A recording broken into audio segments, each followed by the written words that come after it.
మనము ఇక్కడ మన దేవాలయాల మీద దాడులు జరుగుతుంటే ఇంట్లో నుంచి బయటికి రామా? ఇక్కడ కనీసము మన ధర్మం మీద ఎన్ని దాడులు జరిగాయమ్మా? కనీసం వచ్చిన వాడెవరు?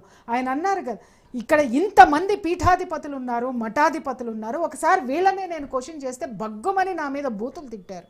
ఈ రోజు నేను అడుగుతున్నాను, కొన్ని లక్షల మంది భక్తులు ఉన్నారు. వీళ్ళు కనీసం రోడ్డు మీదకి వచ్చి భక్తులకు పిలుపునివ్వండి, మీరు రావద్దు.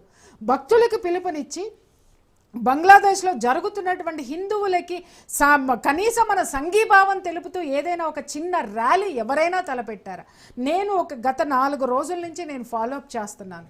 ఇప్పుడు విహెచ్పి వాళ్ళు పెట్టారు, సార్ వాళ్ళు ఒక్కళ్ళే ఎందుకు వస్తున్నారు, మనం మనుషులం కాదా, మీరు రండి మనం చేద్దాము అని అంటే చిన్న చిన్న వాళ్ళు కదిలి వచ్చారండి. అమ్మ మీరు మాకు డేట్ చెప్పండి, మేము వస్తున్నాము.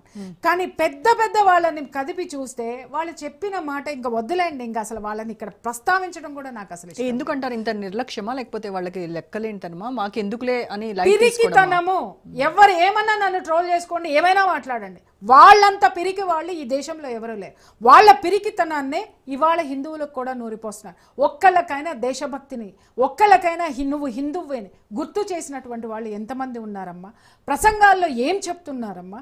భజనల్లో ఏం చేస్తున్నారమ్మా?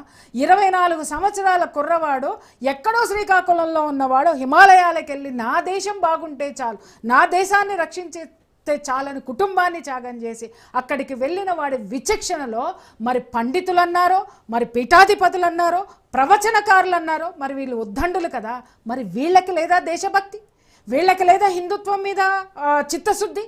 వీళ్ళు ఎవరిని తయారు చేయాలి? వీళ్ళ ప్రవచనాల వల్ల నిజంగా వాళ్ళు ఒక ప్రవచనం పెడితే ఆయన అన్నారు, అక్కడికి వెళ్ళి మదర్లో 10-15 రోజులు ఉంటే అక్కడికి వెళ్ళి ప్రవచనం వినొచ్చారు, అక్కడ ఉన్నటువంటి మసీదును చూడకుండా వచ్చారంటే ఎన్నో ఉన్నాయండి మాకెందుకండి అని. అంటే వీళ్ళు కాలక్షేపం కోసం వెళ్తున్నారా, లేకపోతే ఇంట్లో నుంచి బయటికి వెళ్ళడానికి వెళ్తున్నారా, లేకపోతే ఆ ప్రవచనాలు చెప్పే వాళ్ళ చుట్టూ గుడుగుడు గుంచెం తిరగడం కోసం వెళ్తున్నారా?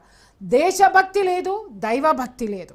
సరే కనీసం ఇలాంటివి సినిమాలు వచ్చినప్పుడన్నా ఇప్పుడు పిల్లలకి ఈ చరిత్ర తెలుస్తుందండి.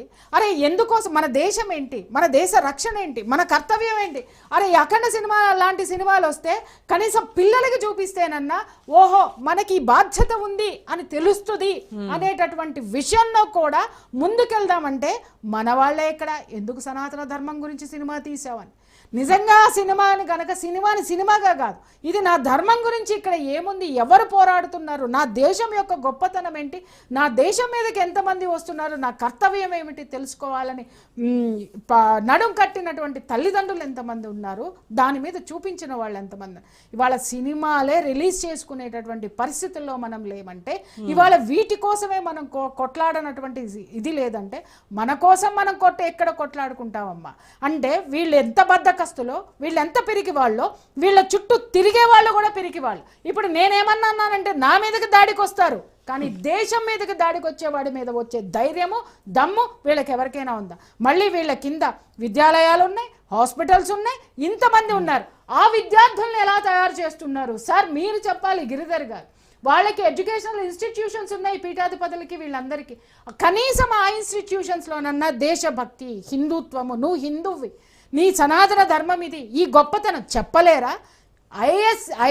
ఐసిఎస్సి సిలబస్ ఉంటుంది అక్కడ, ఏ సిలబస్ ఉంటుంది? కనీసం మన దేశానికి సంబంధించిన జియోగ్రఫికల్ నాలెడ్జ్ ఉంటుందా వాళ్ళకి?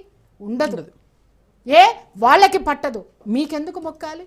ఏది కాపాడుతున్నారు మీరు? ఏమి కాపాడుతున్నారు? మీ యొక్క సంస్థానానికి సంబంధించిన ఆస్తుల్ని మాత్రం కాపాడుకోవడానికి ఇంతమందిని మీరు భక్తుల్ని చేర్చుకున్నారు. దేశాన్ని కాపాడటానికి సైన్యాన్ని ఎవరు తయారు చేయాలి? ఒక తల్లి తయారు చేస్తుంది. ఆ 24 ఏళ్ల పిల్లవాడి రూపంలో ఎంతమంది తల్లులు వాళ్ళు త్యాగం చేయాలి, మీరు మాత్రం ఇక్కడ కూర్చొని ఇక్కడ ఇలాంటివన్నీ గుడుగుడు గుంచేలా ఆడుతూ కూర్చుంటారు. సిగ్గుపడద్దమ్మా. మనం జాగృతం చెయ్యాలి అనంటే ఇప్పుడు ఆయన వస్తారు.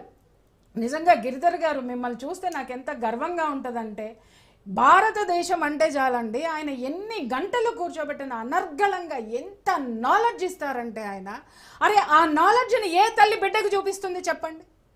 సార్ ఏదైనా మాట్లాడుతున్నారంటే మా అమ్మాయిని కూర్చోబెట్టి ముందు నువ్వు ఇది విను అని చెప్పేసి నేను చూపిస్తా సార్, వీడియోస్ అన్ని చూపిస్తా, నువ్వు తెలుసుకోవాలి, మీకు తెలియదు మీ జనరేషన్కి, షీఈస్ ఎ టీనేజ్ గర్ల్, కూర్చోబెట్టి చెప్తా, మీరు వినండి, మీరు చూడండి అనేసి. అరే ఆ తపన ఎంతమంది తల్లుల్లో రావాలండి? ఆ తల్లులు పిల్లలకి చూపించాలండి. సరే తల్లులకి తెలియదు, ఇలాంటి వాళ్ళు వచ్చి చెప్తున్నారు కదా, వీళ్ళ నాలెడ్జ్ అంతా చెప్తున్నారు కదా.